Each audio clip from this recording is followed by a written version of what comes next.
sanadkii 1933 markab xamuula oo ruushku leeyahay ayaa loo xil saaray socdaal taariikhi ah oo ku dhex marayo badda waqooyi bari ee dalka ruushka ilaa uu ka gaadhayo badweynta Arctica. hadafku waxa uu ahaa in la caddeeyo in la heli karo marin ganacsi oo joogto ah kaasina loo bixiyey marinka waqooyi bari, balse sidii maraakiib badan oo isagoo ku horreysayba ku dhacday waxa uu ku dhex xayirmay barafka jiilaalka ee marba markii kasii dambeeya sii qarada weynaanayay. bilooyin badan ayuuna halkaasi ku go'doonsanaa. maalin ka mid ah bishii labaad isla sanadkaasi 1933 waxaa dhuunta markabka ka soo yeedhay guux weyn iyo shanqadh qoto dheer oo cabsi leh. isla markiiba kabtankii markabka ayaa ku qayliyey qof kastoo markabka saaran uu ka dego u cararo dhinacaas iyo barafka dushiisa. tanina waa sheekadii iyo qisadii safarkii weynaa ee markabkii SS Chelyuskin.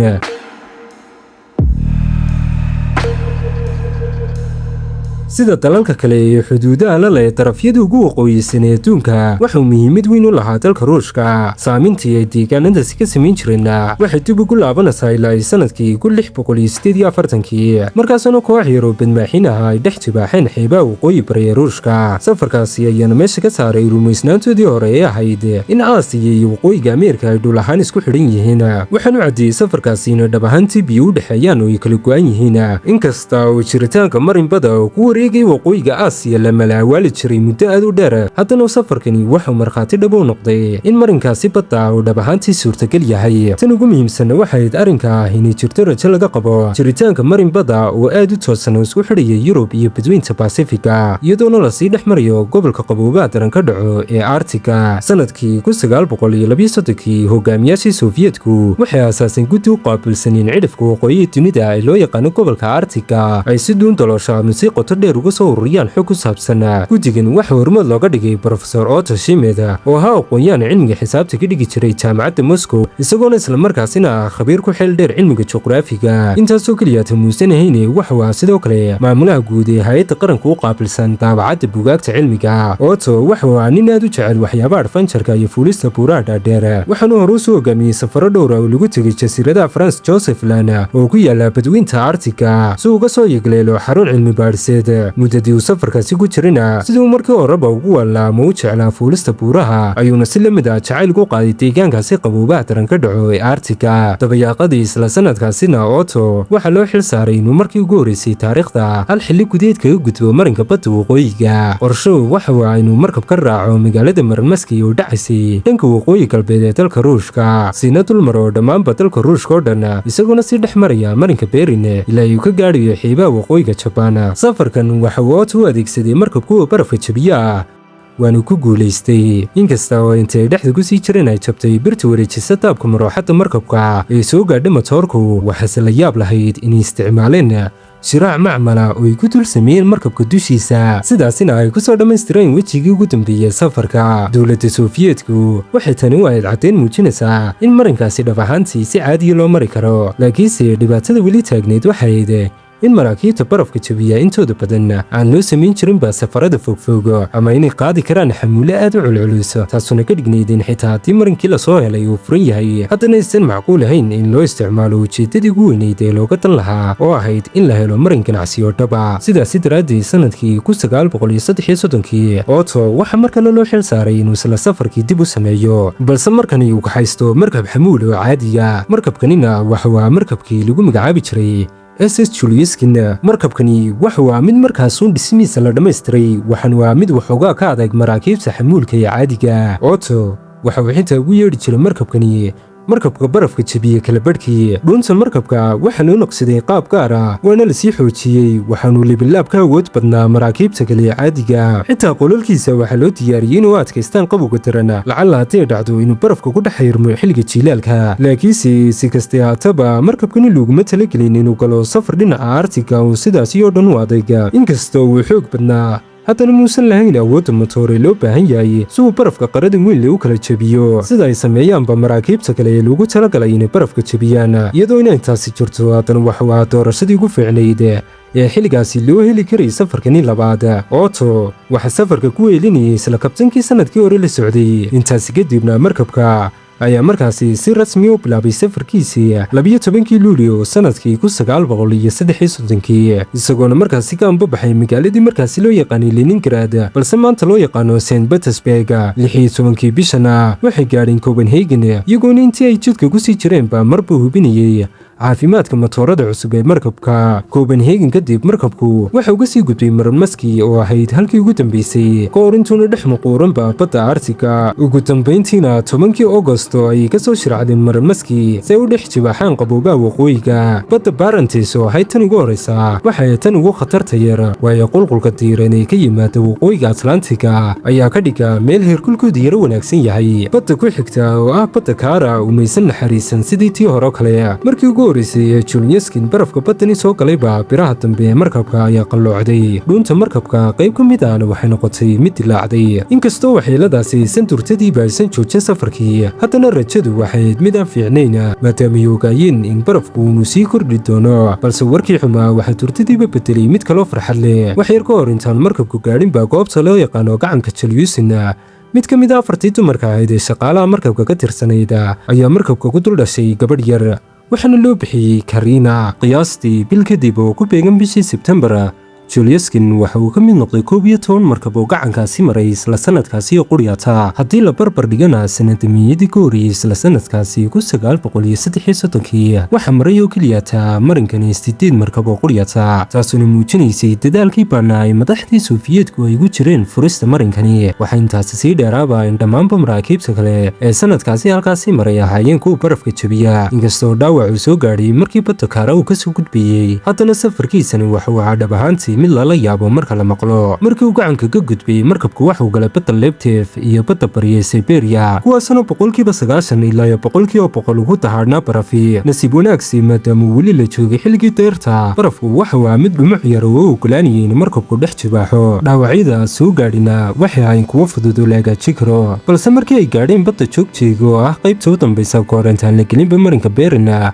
xalku waxa uu bilaabay inuu aad u soo xumaado meeshanina waa meeshii isla sanadkii hore markabkoodii hore ay wateen oo matoorku kaga jabay nasiib xumana barafku waxa uu mid ka sii qaraweyna midkii hore balse markabka Chelyabinsk waxa uu muddo isku dayay inuu dhex jibaaxo barafka laakiinse socodkiisii ayaa ilaa xad hoos u dhacay oo gaabiyay waxa kale oo aad u naxdin badneed ayaa ahayd inay diyaarad ka dulkiciyeen markabka dushiisa si ay u sii saamiyaan jidka waxayna arkeen in biyuhu 16 mayl u jiraan laakiinse xaaladda barafku waxay ahayd mid faraha ka sii baxaysay 22 bishii Sebtembar Chelyabinsk waxa uu gebi ahaanba dhex fadhiistay barafkii oo uu galay sookaanta markabkuna 20 digrii ayay qalloocatay waxa quriyatay u hadhayna waxay ahayd inuu barafku la sabeeyo dhinacaasi gacanka waqooyi bari ee marinka Berin gacankaasi Berin lagu magacaabo waxa uu si qoto dheer gudaha ugu dhex galaa dhulka beriga qulqulka badweyntu waxa uu halkaasi ku soo riixaa jajabka barafka ee sabaynaya waxaanu ku noqdaa halkaasi mid isgarba yaala ilaa uu ka noqdo mid isku xidhma oo aad u adayga meeshaasi waxa kaloo aad ugu badan duufaanada barafka ee indhaha tiraya qofka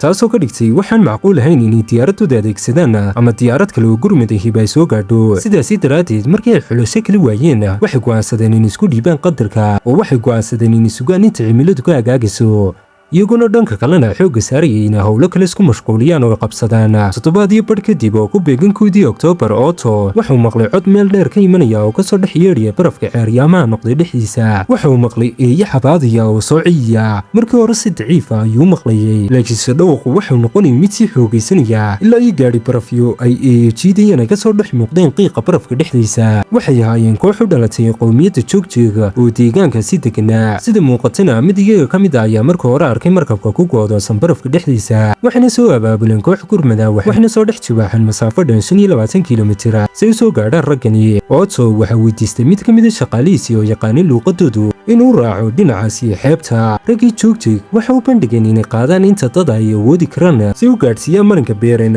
halkaas inay ogaayeen inuu ku xidhan yahay markab nooca barafka jabiya oo lagu magacaabo Letke nasiib darase maadaama wateen gaadhi barafyo tiradoodu yar tahay waxay qaadi karayeen dhowr qof oo keliya oo ka mid ah 100 qof ee markabka saarnaa sidoo kale meesha ay rabeen inay gaadhsiiyaan waxay jirtay masaafo dhan 330 kiilomitir oo ay weliba ay dhex marayaan badaha barafka noqday dushooda xilli uu jilaalkii adduunkuna uu si xawaare leh u soo dhowaanayay geeri. sidaasi darteed Otto waxa uu xulay inuu raaciyo hal nin oo xanuunsanayay oo hadduunu dhakhtar helin geeri qarka u saarnaa iyo 6 nin oo kale. markii haddaba dadkii deegaanka ee jugjuga ahaa ay ka soo tegeen, Otto waxa uu bilaabay inuu isku diyaariyo sidii jiilaalka dheer ugu badbaadi lahaa, isagoona qorsheeyeen barafka dushiisa ay ka dul dhistaan saldhig yar oo u dhow markabka agtiisa. laakiinse 5 Oktoobar dabayshii ayaa jihadii bedelatay, barafkii ay dul deganaayeenna wuu kala dilaacay. raggii bannaanka ka shaqaynayeyna si dirqaya ay qalabadoodii dib ugula soo carareen markabka gudihiisa. kahor intaani biyuhu mar kale markabka hareerayn, si la yaab leh Juliuskin mar kale ayuu dhaqaaqay. waxa intaasi kasii fiicnayd ba ay ahayd in maalmihii u xayirnaa ay hagaajiyeen steerinkii ama shookaantii markabka ee qalloocatay. isla markiiba niyaddii shaqaaluhu kor bay u kacday, farxad iyo damaashaad ayaana markabkii oo dhan ku faaftay. laakiinse farxaddaas waxay burburtay dhowr saacadood kadib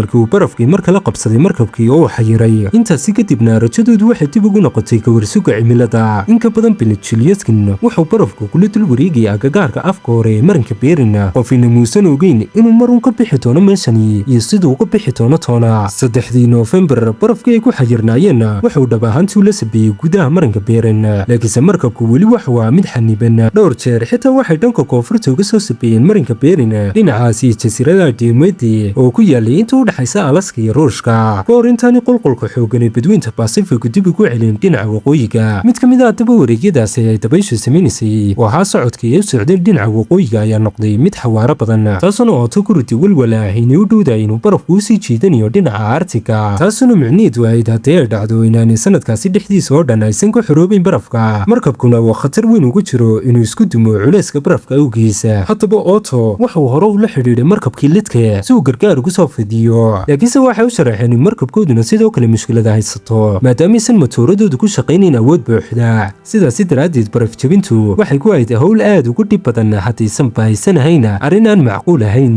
10 Noofembarse markii ay xaaladdu aad ugu sii khatar badnaatay, Otto wuxuu diray fariin quusa oo gargaar uu kaga codsanayo markabka lidka. wuxuu ogaa inay khatar ku tahay howlgal noocaasi oo kale ah, laakiinse waxa uu dareemay inaysan xulasho kale u hadhin. si kastaba haatee inkasta uu markabku dhibaataysnaa, haddana kabtankii lidka waxa uu ogolaaday inuu sameeyo wax kasta uu awoodaba si uu soo badbaadiyo. markii hore wuxuu isku dayay inuu si toos u soo dhex jibaaxo oo u soo dhex maro barafka dhexdiisa isagoona jebinaya barafka, laakiinse taasi waxay ku noqotay mid aad ugu adag markabkani awooddiisa kala dhantaalan tahay. kadibna waxay isku dayeen inay dusha kaga soo wareegaan, halkaasina filayeen inuu ka dhowaa cidhifka barafka weyn ee ku dheganaa Juliuskin.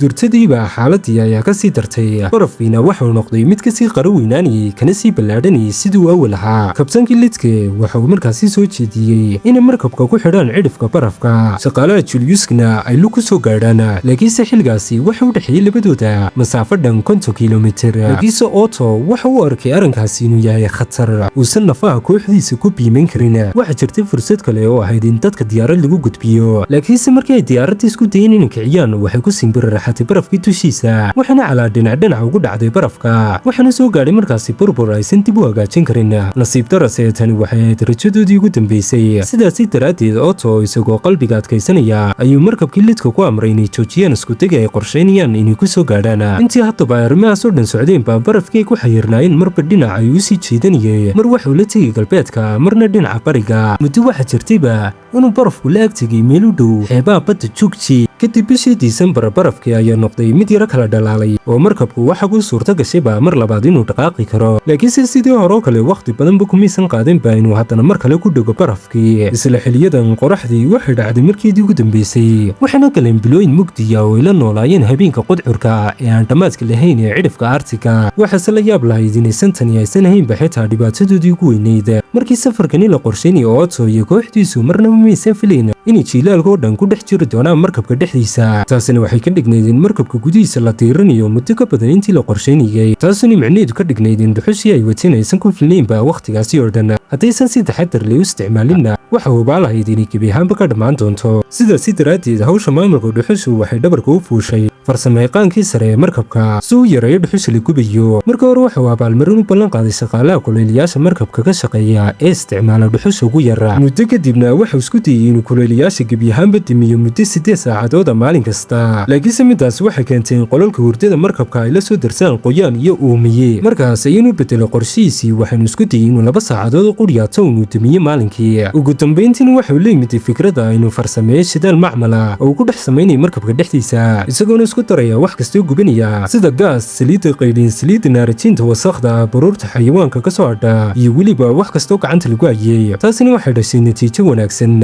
waxayna ku guulaysteen inay diyaariyaan meelihii lagama maarmaanka u ahaa markabka. tanina waxay dhashay natiijo wanaagsan, waxayna ku guulaysteen inay diyaariyaan meelihii lagama maarmaanka u ahaa markabka, iyagoona isla waqti xaadirkaasina yareeyey dhuxushii ay isticmaalayeen. inkasta oo dhuxulyaridu weli baaqi ku sii ahayd dhibaato jirta xilli waliba. dhibaatada kale ee jiilaalka ku qabsatay kooxdu waxay ahayd biyo la'aanta. biyihii nadiifta ee ugu dambeeyey waxay ka dhammaadeen dabayaaqadii bishii Noofembar. markii la soo gaadhina dhammaadkii bishii Disembarna waxay ku khasbanaayeen inay barafka dhalaaliyaan si uga soo saaraan biyo cabbaan. shaqaale badan ayaana loo xil saaray inay soo ururiyaan barafka si loogu dhalaaliyo birta weyn ee biyaha lagu karkariyo. laakiinse waxa wakhtigu sii socdaba shaqaaluhuna ay xalinayeen dhibaatada ku xigta. waxay noqdeen qaar la qabsaday noloshaasi cusub. xitaa qaybo ka mid ah shaqooyinkoodaas ay qabanayeen waxaa qaar ku raaxaysanayay. inkastoo muuqatayba wax lala yaabo, waxay isticmaali jireen qalabka barafka lagu dul silateeyo si u soo raadiyaan meel ay soo dhigaan calaamadaha ku habboon inay diyaaradu kasoo duldegi karaan haddii ay gurmad ahaan u soo gaadhaan goobta. xilliyada ay firaaqada yihiinna waxay samayn jireen ciyaaro isku madadaalinayaan, waxayna boodis ku tartami jireen meelaha barafka uu ku ururo oo ay ka soo boodi jireen. qaar ka mid ah shaqaalaha ayaana xitaa calaamad ku wareejinayay agagaarka markabka si ay ugu tartamaan. waxay sidoo kale qaban jireen tartamo dhinaca ugaarsiga. habeenkiina Professor Otto wuxuu bixin jiray lecture iyo casharo ku saabsan cilmiga iyo aqoonta. ugu dambayntiina waxaa lagu soo afjiri jiray heeso iyo muusig ay tumayaan. dadkii markabka la soo fulay qalabkoodii muusiga markii ay soo shiraacanayeen ay soo baxayeen. markii la soo gaadhina bishii February ee sanadkii ku xigay waxaa sanadkii 1934 markabkii wuxuu ku dhex libdhay bartamaha badda Jugti. jiilaalkaasoo dhanna barafku wuxuu noqonayay mid maalinba maalinta kasii dambeeya sii qara weynaanayay kana sii cuslaanayay sidii hore. Professor Otto wuxuu si fiican u dareensanaa in waqti yar uu gaadhsan yahay ka hor intaysan markabka dhibaato weyn soo gaadhin. 12 February injineerkii markabka iyo kooxdiisii ayaa u tegay bannaanka markabka si ay si dhow ugu soo kormeeraan dhuunta markabka. waayo gariirka iyo isku dhicii markabka iyo barafka ayaa aad ugu sii xoogaystay siduu awal ahaan jiray. inkastoo jiilaalka cidhifka waqooyigu uu 24 saacadood ba ahaa mugdi, haddana waxaa jirtay qiyaastii 1 saac oo maalinka ka mid ah oo iftiin yaro daciif ah uu jiray ka hor intuusan mar labaad haddana mugdiga dhabta uusan dib u bilaabmin. saacadaas ayayna shaqaaluhu markabka ka soo degi jireen, iyadoona isla waqti xaadirkaasina dibadda ka dhacso duufaan barafi oo ay riixayaan dabiilo qabow oo aad u argagax badan. waxayna ku wareegeen hareeraha markabka si bal u hubiyaan in waxyeelo soo gaadhay markabka iyo in kale. nasiib wanaagna markabka wax dilaaca way ka waayeen oo kumaysan araga, laakiinse waxay dareemeen in barafkii dhinaca midigta ka jiray markabku uu dilaacay. tanina waxay u muuqan karaysay war wanaagsan, laakiinse injineerkii markabku wuxuu durtadiiba garwaaqsaday inay ka dhigan tahay in lakabyadii hoose barafka iyo baaxadda weyna ay dhaqaaqeen, dhowaanna ay soo saari doonaan cadaadis ka badan midkii hore dhuunta markabka. maalintii xigtay cabaarakoodii duurnimo gariir xoogan ayaa markabka dhexdiisa ka bilaabmay, waxaana bilaabantay inuu markabku si aad ruuxmo. 20 daqiiqo kadibna dilaacii barafka ay sii xoogaystay. barafkiina wuxuu bilaabay inuu markabka si xun u cadaadiyo. markii hore barafku wuu xanibin markabka, laakiinse markii uu qabowgii iyo duufaantii sii badatay barafkii ayaa si adag u qabsaday oo ugu cidhiiriyey. intaasi kadibna barafkii ayaa bilaabay inuu burburiyo markabka, waxaanu jajabiyey qolka matoorka iyo qaybo ka mid ah bakhaaradii xigay dhinaca midigta. birihii dusha sare ee markabka ka taagnaana ayaana bilaabay inay soo daataan, iyagoona shaqaalii markabkuna kulba derbi ku dhacayeen gariirka isdabajooga ee uu samaynay markabka awgiisa. wax yar kadibna markabkii Juliuskin wuxuu bilaabay inuu dhanka bidixda u ciiro. cabaar kadibna jawigii markabka ayaa u ekaaday mid degaya. Otto oo hore ugu sii diyaariyay dusha sare markabka kayd raashina oo gurmida oo ugu talagalay haddii xaaladdu faraha ka baxdo in si yaroo fudud loo dejin karo, ayaa amar ku bixiyey in sahaydaasi si degdega barafka dushiisa loogu dejiyo, iyagoona uga faa'iidaysanaya inay ka dejiyaan rarka dhinaca markabku u ciiray oo ahayd dhinaca bidixda. waxayna dhigeen looxyaha sahayda kaga soo sibibixinaya markabka dushiisa. kadibna waxay u soo jiideen sahayda dhinacaas iyo taandho weyn oo maalmo ka hor ay sii dhisteen. markii ay hawshii daba dhammaatay, qof kasta oo ku harsanaa markabka dhexdiisa waxaa la siiyey muddo 5 daqiiqo ah si uu alaabtiisa gaarka uga soo gorto. saacad iyo badh kadibna markii barafku bilaabay inuu jajabiyo dhuunta markabka, gariir aad u xoogan ayaa mar kale ruuxay markabkii. qayb kale oo dhismaha markabka ka mid ahna ayaana dhinaca gudaha markabka u duntay. kadibna waxaa bilaabantay ruuxitaan isdabajooga oo kasii daraysaba marba marka kasii dambaysa. badda xilli ay biyihii awoodda badnaa ee badduna ay ka soo geliyeen markabka dhinaca hoose. culayskaasi biyaha ay ku soo kordhina ayaana hoos u dejiyey afkii hore markabka. jaawareerkaasi dhexdiisana waxay direen tiimkii isgaadhsiinta markabku fariintii ugu dambaysay ay ka duldirayeen raadiyaha markabka dushiisa ka hor intaysan kala furfureen qalabkii isgaadhsiinta oo aysan ka soo saarin markabka. markaas ayuuna Otto iyo kabtankii markabku amreen in dadkoo dhammi ay u soo degaan barafka dushiisa marka laga reebo shaqaalaha ku howlan inay soo guraan agabka dhiman. isagii kabtankii iyo dhowr iyo 10 nin oo kale ayaa bilaabay inay dusha markabka ka soo tuuraan wax kastoo qiimo lahaa oo waxtar u yeelan karayay. waxayna isku dayeen inay soo qaqabtaan xoolihii noolaa ay markabka ku dul siteen. laakiinse jaawareerkaasi iswaxanka jira awgiis xoolihii waxay bilaabeen inay meel walba si waaliya ugu yaacaan iyagoo aan dheg la qabta lahayn. doorashada keliyaata ay haysteenna waxay noqotay inay gebi ahaanba toogtaan kadibna ku dhex bireeyaan markabka kadibna u soo dejiyaan hilibkooda barafka dushiisa. intaasi kadibna biyihii ayaa markaasi bilaabay inay soo gaadhaan sagxadda sare ee ay joogeen. markabkiina durtadiiba dhinaca hore ayuu u ciiray. kadibna kabtankii markabka ayaa ku qayliyey in qof walbaaba uu barafka dushiisa u cararo suu badbaado. dadkiina hal mar ayay orod isku dareen. Otto iyo kabtankii markabkuna waxay si dirqiya uga gaadheen meeshii markabka looga degayay. intii ay dul ordayeen haddaba sagxadda sare waxaa ku soo tumid dushooda qaybtii sare ee markabka. loox ka mid ah jaranjarada digista ayaana la jabtay kabtankii taasoo ku tuurtay markabka ilaa iyo barafka dushiisa ku dhacay. dhanka kale intii kale kaga dambaysay orodka ayaa iyagoo yaaban u yaacay dhinac kasta oo barafku ka dhowaa iyagoona isku tuuraya oo ka soo boodaya meel kasta oo ay fursad u saamaxdo iyagoo aan fiirinin dherarka ay ka soo dhacayaan iyo qadarka barafka ee hoos yaala intuu leegyahay. ugu dambayntiina waxaa markabkii ku dhex hadhay hal nin oo quryaata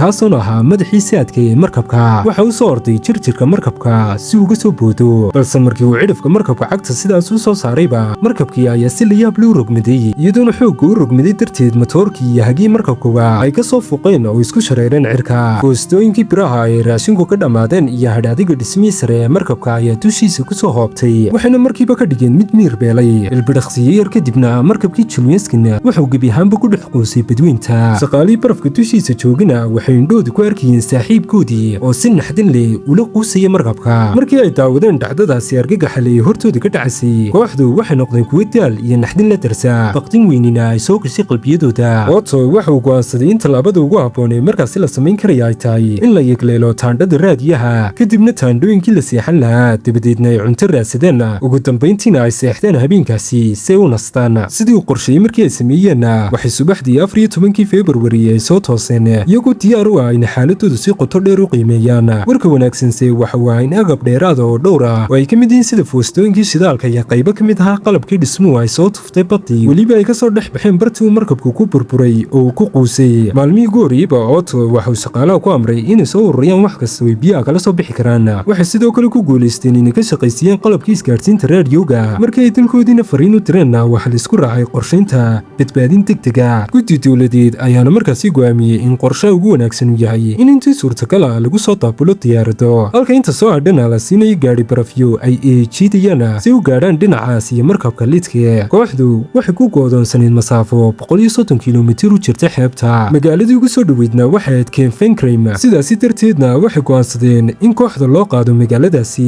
dabadeedna loo gudbiyo dhanka Alaska kadibna sidaasi loogu safriyo dhinacaasi Ruushka iyadoona lasii dhex marinayo magaalada London iyo Berlin taasoona ahaa qorshaha ugu weyn ee miiska saarnaa. si badbaadadaasi haddaba u suurto gashana hawshoodii koobaad waxay noqotay inay barafka dhexdiisa ka dhisaan marin yaroo diyaaradu ku soo degaan. tani waxay u noqotay hawshii ugu muhiimsaneed ee xerada ka socotay iyagoona adeegsanaya wixii qalab ah ay gacanta ku hayeen si ay u sameeyaan meel ammaan ah oo diyaaradu ku soo degi karaan. waxayna sidoo kale ogaayeen in gurmadku bilooyin kadib uu soo gaari doono marka waxay ku khasbanaayeen inay garoonkaasi si joogto ah ay u dayactiraan maalin kasta. xaqiiqdii hawshani waxay ahayd mid aad u dhib badan maadaama uu barafku ahaa mid sameynayay dhaqdhaqaaqa. 13 jeer ayuuna barafkii ka dilaacay garoonka hoostiisa. markastay taasi dhacdana waxay ku khasbanaayeen inay saldhigga u dhanka guuraan oo u wareegaan goob kale. intay hawshani socotay haddaba Otto waxuu gacanta ku hayay abaabulka kooxda isagoona kala saaray dadkii diyaaradda ku dhoofiyey iyo kuwii raacayay gaadhi barafyada ay u jiidayaan. dumarkii qaarkood ayaana ka xanaaqay markii ay maqleen in loo qoonto inay kuraasta diyaaradda iyagii 4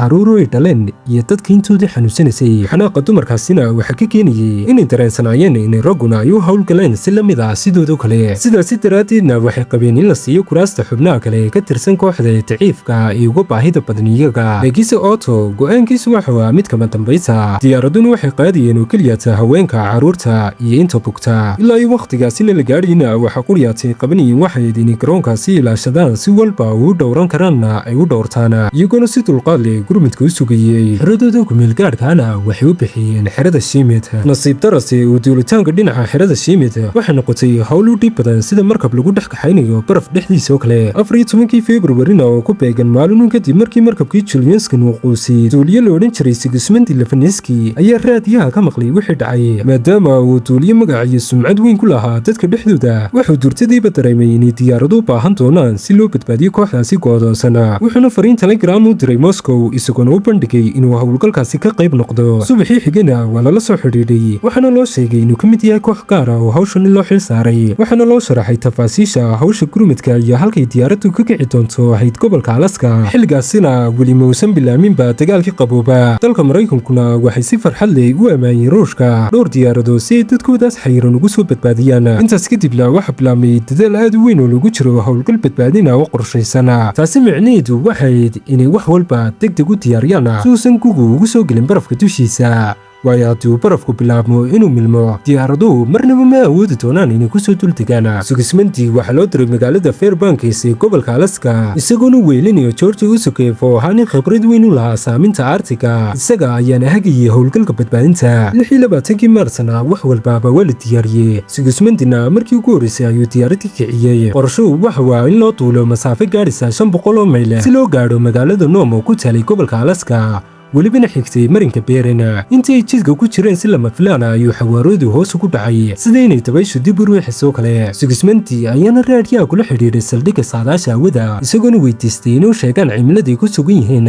waxaana loo sheegay in duufaan barafi ay bilaabantay taasoo ku khasabtay inay dib u soo laabtaan oo ka sugaan inta jawiga ka degayo 2 maalmood kadib mar kale ay diyaaradoodu kacday balse markani xitaa maysan ogeyn cimiladu sida ay tahay waayo saldhiggii saadaasha hawadu si fiican muusan shaqaynin laakiinse waxa kooxda badbaadada imika ama marnaba waayo barafkii ay ku degeen ayaa maalin walba maalinka ka sii dambeeya sii jilcayay oo sii daciifayay sidaasi darteed way iska sii socdeen bilowgii xaaladdu way fiicnayd balse markii dambe barafkii ayaa sii xoogaystay daruurihiina waxay ka noqdeen kuwo aad u qaran weyn ilaa uu Sigismundi ugu khasbanaaday inuu aad hoos ugu soo duulo si uu baraha isgaadhsiinta telegramka uu jidka ugu eegto si mucjiso ah ayuuna ugu dambayntii ugu guulaystay inuu diyaaradda ku dejiyo Nome markii ay Nome ka soo degeen talaabadii xigtay waxay idin ka talaabaan marinka Beerena si u gaadhaan Kefenkerim oo ku taalay cidhifka bari ee fog ee dalka Ruushka maalintii xigtay ayay mar kale kaceen maadaama saldhigoodii saadaashu hawadu shaqaynayay waxaana u muuqatay inuu duulimaadku u fududaan doono waxayna ka gudbeen marinka biyaha Beerena waxayna sii dulmareen xeebaha Ruushka ilaa ay ka gaadhiyeen gacanka Joogji halkaas markay marayeen ayayna gebi ahaanba aragtidu xumaatay Sigismundina hoose u soo dejiyey diyaaradda si uu raadiyo meel uu diyaaradda ku dejiyo markii ay meel lagu waayeen ayuu diyaaradii ku celiyey joog dhan 5,000 oo fiida isagoona markaasi ku socday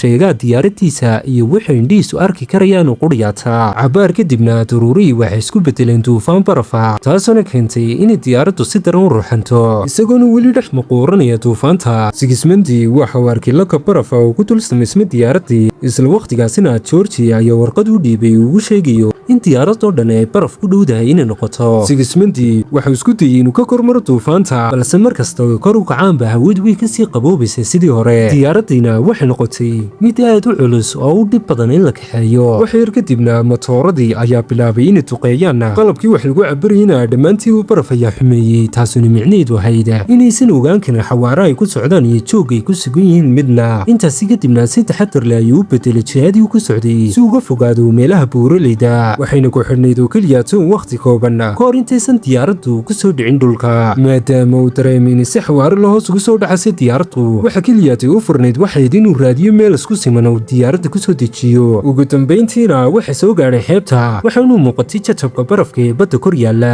markaas ayuuna diyaaraddii u weeciyey dhinaca beriga intii uu awoodi karayay karaankiisa ahaa markii uu dhowaaday haddaba dhulka Sigismundi ayaa si xoog leh u jiiday qalabkii lagu hagi jiray diyaaradda si uusan afka hore diyaaraddu ugu dhicin dhicin dhulka, waxaana markaasi kadib isqabsaday shanqadha birta iyo barafka. wixii intaasi ka dambeeyeyna waxay isku bedeleen wax walbaaba qudcur iyo mid u baahsan. markii uu Sigismund soo miirsadayna waxuu arkay George oo si quus lagu ruuxaya, weydiinayana inuu weli nool yahay in kale. George waxuu ku guulaystay inuu Sigismund ka soo saaro qolka diyaaradda, waxaana uu xidhay dhaawac weyn oo madaxa ka soo gaadhay. aqoon durugsanaanta uu George u lahaa deegaanka iyo goobta ay ku soo dhaceen oo si nasiiba ku timiday ayaa badbaadisay noloshooda. waxay dhab ahaantii ku dhaceen isla gacankii uu markabkii Julius ku xayirmay dhowr bilood ka hor. labadii nin waxay dhowr maalmood la deganayeen dadka deegaanka, waxaana loo qorsheeyey in maalinta xigta gaadhi barafyo ay jiidayaan ee lagu qaado dhanka Kenfenkrem. nasiib wanaagna duulimaadyadii ay sameynaya duuliyaashii kale ayuu nasiibkoodu ka fiicnaaday koodii. intii ay labadii nin gaadhi barafyadu ku safrayeen waxaa dushooda soo martay diyaarad kale oo watay duuliye Ruushi, taasuna ahayd waa diyaaraddu iyo midii ay Maraykanku soo amaahiyeen.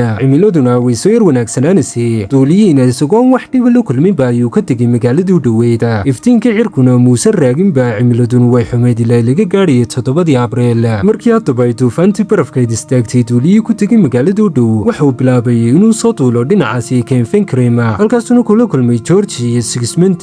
isla markii uu soo tegayba George ayaa u sheegay inuu rarka uu sidaa halkani ku dejiyo, taa beddelkeedana uu qaado 8 iyo 2 gaadhi barafa si ugu geeyeen kooxda inteeda aan raacin diyaaradaha ka hor intaysan cimiladu mar labaad isbedelin. waxay u kaceen dhanka xerada Shimid. dhowr saacadood kadibna waxay ku tegeen garoonkii barafka ee kooxdu sida kumeel gaadhka u sii diyaarsay. markii ay eeyihii iyo gaadhi barafyadii dejiyeen, diyaaradiina wax yarna siiyeen, waxuu soo qaaday qayb ka mida kooxdii waxaanu dib ugu soo laabtay Kenfenkrem. kadib guushii duulimaadkii ugu horreeyey waxaa soo gaadhay goobta 5 duulimaad oo kale oo la socdo Sigismund, waxaana u kala goosheen Kenfenkrem iyo garoonkaasi barafka. bishii Abriilna waxay badbaadiyeen 55 qof, intii kale soo hadhayna waxa si guuli loogu dabalay gaadhi barafyo. inkasta ay ku xayirnaayeen barafka muddo 8 bilood oo dhaadheer ah, haddana hal qof oo quryaata ayaa kaga dhintay safarkaasi, waana madaxii saadka ee markabka la qoysay. gurmadkaasi kadib duuliyaashii hawshaasi ka qayb qaatay waxaa la guddoonsiiyey darajada ugu sarraysa ee biladda uu bixin jiray Ruushka oo loo yaqaanay Hero of the Soviet Union, geesigii midowga Sofiyeeti. hogaankii Sofiyeetkuna safarkaasi waxa uu arkay mid guulaystay maadaama ay gaadheen marinkii Berina, waxaana markaasi kadib bilaabeen inay dhistaan maraakiib xamuul oo kasii awood badan ba kuwii hore, iyagoona marinkaasi si rasmi u bilaabayba isticmaalkiisa sanadkii 1935. si kastaba ahaatee, xitaa maantadan uun joogno ay jiraan maraakiib casriya iyo kuwa barafka jebiyahaba, haddana laiskuma hadlayn karayo si 100% sida marinada kaloo kale, sababo la xidhiidha barafka, cimilada daran ee aan la saadaalin karin iyo weliba